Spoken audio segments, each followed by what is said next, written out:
먼저 2년 연속 빌보드를 점령한 방탄소년단의 소식 준비되어 있습니다. 금주의 연예가 클릭 지금 바로 클릭합니다. 이들의 능력은 대체 어디까지일까요? 그룹 방탄소년단이 또 한 번 한국 가요계의 역사를 새롭게 썼습니다. 한국 시간으로 지난 21일 미국 라스베이거스에서 열린 2018 빌보드 뮤직 어워드. 이 무대에 방탄소년단이 다시 한번 오르게 됐는데요. 저스틴 비버, 아리아나 그란데 같은 팝스타를 제치고 방탄소년단이 2년 연속 톱소셜 아티스트상 수상자로 결정되자 관객들은 물론 세계적인 팝스타들 모두 크게 환호하며 축하를 보냈습니다. Some of our fans told us that our music really changed their lives. We realized that our words truly carry weight thanks to you guys. 이 상은 정말 여러분들이 받는 겁니다. 진심으로 감사하고 사랑합니다.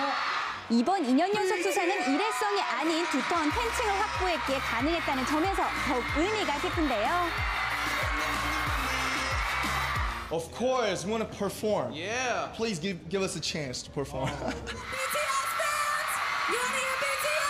이들의 꿈은 곧 현실이 됐습니다. 바로 올해 방탄소년단은 빌보드 무대에서 신곡 Fake Love를 최초 공개하게 된 건데요.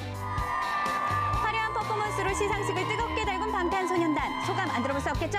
여러분 덕분에 저희가 또 한 번 탑 소셜 아티스트를 봤어요. 작년에 왔을 때 진짜 아쉬웠던 게 여기서 무대를 너무 하고 싶었어요. 근데 오늘 할 수 있어서 너무 영광이었고 짱이 터들어와 진짜 하면서 느꼈지만 정말 아무 때나 오는 기회가 아니고 너무 영광이었고 너무 즐거웠던 것 같습니다. 아트 사랑해요. 자신들만의 음악으로 전 세계 팬들을 사로잡으며 최초의 기록들을 갱신하고 있는 방탄소년단. 계속 저희가 정말 꾸준히 하면 언젠가 핫백 헤드도 한번 우리가 나중에 꿈꿔볼 수 있는 날이 오지 않겠냐 그런 생각으로 말하는 대로 모두 이루어질 것입니다. 방탄소년단 앞으로도 기대할게요. 응원하겠습니다. 가수 겸 배우 수지 씨가 최근 성추행 피해를 호소하는 청원을 지지한 이후 논란의 중심에 섰습니다. 과연 무슨 일이 있었던 걸까요? 논란의 시작은 지난 17일 목요일. 수지 씨가 자신의 SNS에 한 성추행 사건과 관련된 청원을 동의하는 게시물을 올리면서 시작됐는데요. 수지 씨가 동의한 이 청원은 바로 저는 성범죄 피해자입니다. 죽고 싶었습니다.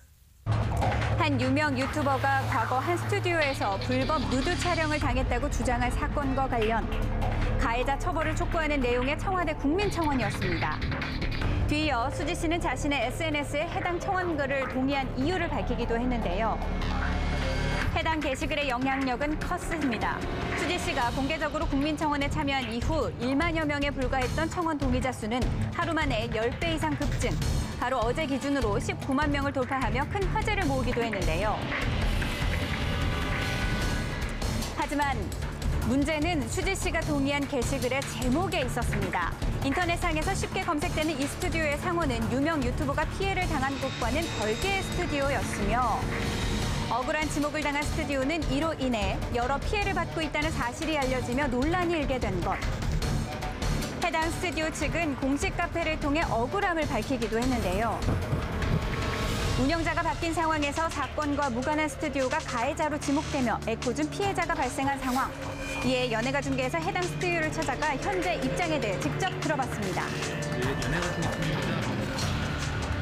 해당 스튜디오하고 저희 스튜디오는 전혀 관련이 없죠. 일단 그 피해자분께서 촬영했을 당시가 2015년도 7월경으로 얘기가 됐고 제가 인수해서 라는 이름으로 운영을 한 지는 2016년 1월부터입니다. 저는 폐업까지도 솔직히 고려는 하고 있어요.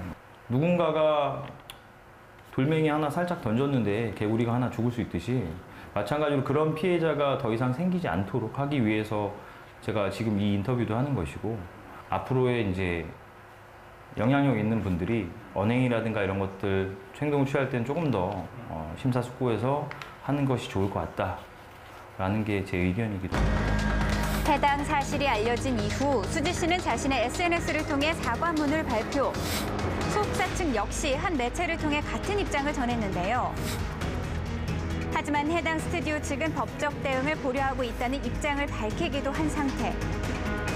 그렇다면 법적으로 문제의 소지가 있는 부분은 무엇일까요? 전문가에게 자문을 구했습니다. 형사적으로는 정보통신망법상 비방 목적의 명예훼손에 해당하는 제보가 문제될 것 같습니다. 해당 업체를 비방할 목적으로 글을 올렸다라고 한다면 비방 목적 명예훼손죄가 성립할 수도 있는데요.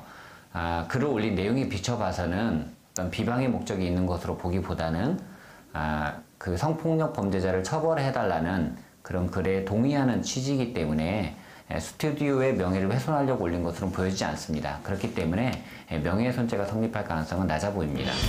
해당 문제에 대한 또 다른 의견도 들어봤는데요. 실무상으로는 보통 SNS 관련 문제를 정통법을 적용하기는 하나 일반 형법상 명예훼손죄도 배제할 수는 없습니다. 한편 민사상 손해배상은 고의뿐만 아니라 과실이 있더라도 가능하므로 민법 제750조 불법 행위로 인한 손해배상 책임이 성립할 가능성도 배제할 수는 없습니다. 한편 수지 씨는 자신의 SNS에 해당 사건이 제대로 된 결론이 나길 바란다는 소신을 함께 밝히기도 했습니다. 유튜버 성추행 의혹 사건을 담당하는 경찰은 현재 본격적인 수사에 들어간 상황. 오늘 저녁 해당 유튜버에 대한 새로운 사실이 밝혀진 만큼 해당 사건의 수사